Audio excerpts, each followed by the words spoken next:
Hello friends, ఈ రోజు కూడా ఒక మంచి కథతోటి వచ్చేసాను. కానీ కథలోకి వెళ్లే ముందు ఒక చిన్న విషయం. మీకు ఈ కథ నచ్చితే లైక్ చేయండి, నచ్చకపోతే డిస్లైక్ చేయండి. ఏదో ఒకటి మాత్రం తప్పకుండా చేయండి. ఎందుకంటే మీరు చేసే ఈ లైక్ చాలా మందికి ఈ కథను పంపిస్తుంది. ఇప్పుడు కథలోకి వెళ్ళిపోదాం పదండి. ఒక చిన్న గ్రామంలో సీత అనే అమ్మాయి ఉండేది. ఆమె చాలా మంచి అమ్మాయి.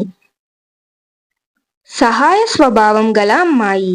ఒకరోజు ఆమె స్కూల్కి వెళ్తుండగా మార్గమధ్యంలో ఒక పెద్దాయన బరువైన సంచులు మోస్తూ నడవడం చూసింది.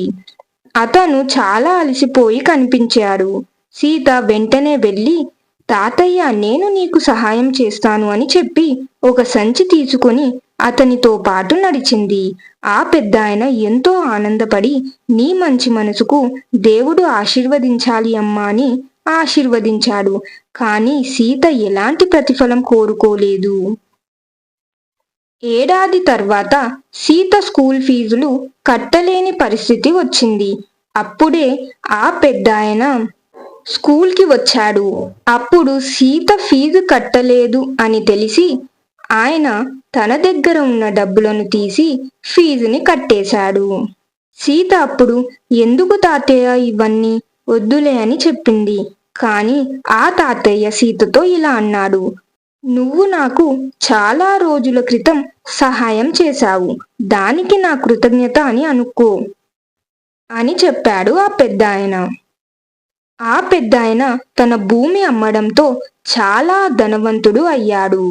అందుకే సీతను నేనే చదివిస్తాను అని ఆ స్కూల్ వాళ్ళతో చెప్పాడు.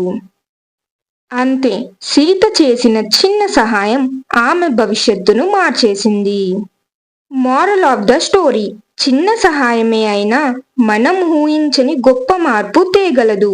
ఎవరికైనా సహాయం చేయడాన్ని చిన్న విషయం అనుకోవద్దు, అది భవిష్యత్తులో నీకు ఆశీర్వాదంగా మారుతుంది. కావున మీకు వీలైనంత, మీకు తోచినంత చిన్న సహాయం చేస్తూ ఉండండి. అది ఎప్పటికైనా తిరిగి ఏదో విధంగా మీ దగ్గరికి వస్తుంది.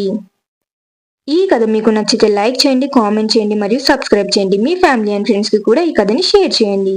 ఇంకో వీడియోలో మళ్ళీ కలుద్దాం.